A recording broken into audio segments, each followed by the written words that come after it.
But then it's about how do we see wealth? How do we think what wealth is? Wealth is not just money, it's joy, it's peace, it's freedom. You know, and wealth, you're over at redefining wealth, and you're redefining literally wealth. And a lot of your conversations has nothing to do with invest into this. Where did that come from for you? Because let's be real, on the quote unquote terms of wealth, you wealthy, you got a bag, but you're wealthier because you've changed how your outlook on wealth. Why do we need that in the Black community? Well, I think it's important for me to say that this is my second go round in terms of an entrepreneur, right? Okay. So when I got out of college, I was in real estate as well. I became a real estate and mortgage broker at 21, started a business, 7 figures by 25. And I thought that would go on forever. And I studied all of the basic stuff, the budgeting, what to do with credit. That's how I was supporting my clients. But when the recession hit, in 2007, when it began, I was in the hospital on bed rest. I took a fall down the stairs while I was 20 weeks pregnant, and it sent me into preterm labor. And so when I got to the hospital and they said, hey, this baby's coming any minute, there's nothing we can do. You know, I did the only thing I knew to do, pray and ask other people to pray. But what's supposed to be any minute now was 10 weeks on hospital bed rest. And then my daughter was born at 30 weeks and she was in the NICU for 3.5 weeks. No. So while I'm in the hospital on bed rest, all of the banks that I work with are closing down left and right. I have 16 loan officers and real estate agents in my company. Nobody's closing deals. And so I went from, within a year of all of this, a 7-figure business to scraping up change. And home foreclosed. I had 13 pieces of real estate between my former husband and I. All of those foreclosed or short sold. Cars repossessed, matching Range Rovers gone, like all the Y'all had matching Range Rovers? We did. It was cute. It was in 2007? Yeah. If you was driving a Range Rover, you was balling. You were balling. What? So all of the things were gone. And so when we fled from Los Angeles to Metairie, Louisiana, lived in a 600 square foot matchbox of a little apartment. Chased the power man down with my baby on my hip, asking him to turn the lights back on because I didn't have milk or money for more milk, and it was spoiled. Like, this was my experience, and all of the things that I learned about budgeting and credit reports did not matter to me. Like, I knew all of the skill set stuff, but I mean, if we're real, and even with the statistics that you talked about earlier, a lot of people are just in survival mode to begin with. So when we are approaching them with these conversations about what you need to invest in, it's like, I'm trying to invest in milk. Right. You know Some eggs. I'm trying to make a decision between, do I pay a gas bill or do I pay car insurance? Wow. Looks like I'm going to be running, like riding dirty. You know what I mean? That's where I was in 2008. And when I had my come to Jesus moment, March 9, 2009, looking in the mirror, bawling, snotting, crying, saying, God, why me? I've been a good person. I operated in integrity. This doesn't make sense to me. Ended up on the floor, fetal position. When the Holy Spirit said, get your Bible, and I landed on Proverbs 17:16, it said, what good is money in the hands of a fool if they have no desire to seek wisdom? That's why my Instagram name is Seek Wisdom, PCW. What good is money in the hands of a fool if they had no desire to seek wisdom? And what I felt in that moment was, first of all, I thought I was smart. But when I looked up the difference between knowledge and wisdom, it was like, knowledge is information. We are so good at gathering information. We will be on Instagram all day, scrolling, gathering information, hearing little clips, getting little tidbits, researching things on YouTube, listening to podcasts, all the stuff. But wisdom is, how do I apply it? When do I apply it? With whom do I apply it? That was the shift for me, is that I was really smart. I had certifications. I had all of these things, and I was good at gathering knowledge, but I didn't know how to ask for help, which is how that scenario got worse and worse and worse.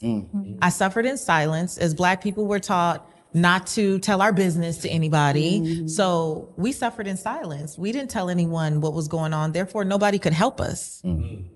So why at this stage, I went on to start a blog, and that turned into writing for magazines and then television and then, all the things that I've done. But with Redefining Wealth, when I launched in 2017, my goal was to help people start to shift their mindset. I'm a prenup guy. My wife will sign a prenup, but I am not going to say I got $100,000 in my account and I'm only gonna put, how much can you put in? 5,000? And I'm gonna put in $5,000 in our account. I'm not gonna do that. Because then I believe now I'm letting God down because I said she's good enough to be my helpmate. But I only trust her enough. Oh, that's God. I only trust her enough to her max potential. Yeah. Not to our max potential. And so I'm gonna put all of my money into it. And if I married the right one, she's gonna take that 100,000 and turn it into a million. But if I only give her to the faith of what I see in her of 5,000, God is not gonna touch it. He's gonna be like, well, the reason why you only got 50,000 is because you only put in 5,000 when she had the capability of taking your 100,000 and flipping it, but you were hurt, you wasn't healed, joy, and because you weren't healed, you only trust what you saw, but you didn't have faith in that. And I think that's where marriages go wrong. In my opinion, is we're so scared to get hurt, and it's like Sarah J said this to me. One of my biggest reasons why I'm still single is because I am not vulnerable. I will not trust a woman with my sins, with my flaws.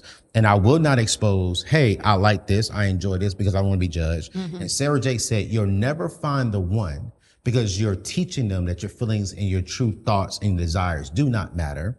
So you're misleading, you're lying to them, and then you're not even teaching them and exposing to them what you really want. So my thing is, Patrice, everyone watching, Okay, let's hear it. it's like, I think we have to, and it's going to be hard. I feel you. It's going to be hard for me to trust any woman with what I bring into the table, but I'm not trusting her. I'm trusting God. And it's like, for me. But do you feel like you need a prenup then? Absolutely.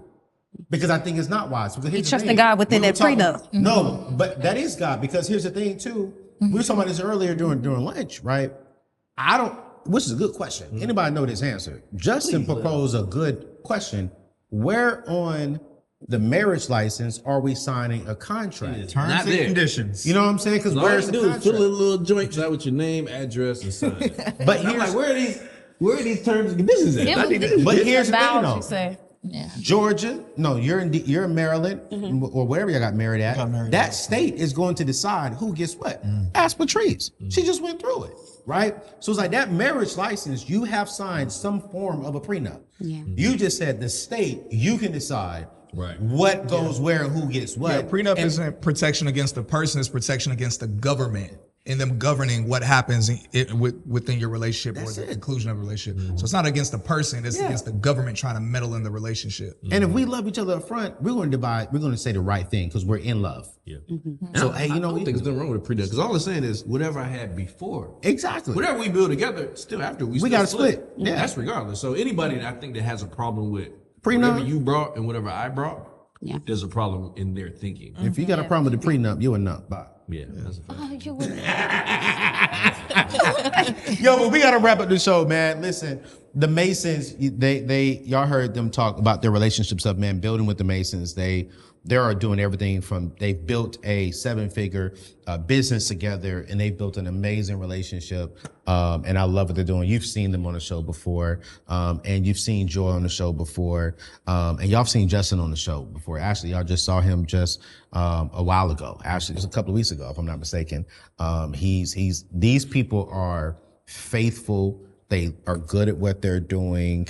You know, and I really want to encourage y'all to go subscribe and to follow them, because at the end of the day, we're just getting started. Y'all, the Neatness Network is just getting started. By this time next year, you'll see more people joining the network, and we'll have people on here, other money shows. You know, she's a money show, I'm a money show, and I'm gonna bring on some other money shows because I think it's important for us to get as much information in front of you that's healthy, that's uplifting our community, that's progressing us forward, that's bringing relevant information to you to help you move forward.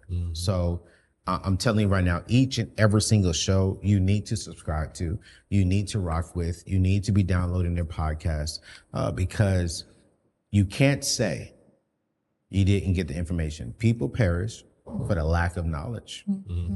And we're giving you knowledge. If you decide to turn it down, you can't say the information wasn't there. We could say back in when we was growing up, the information wasn't there to teach us well. The information is here now. and you can get the information.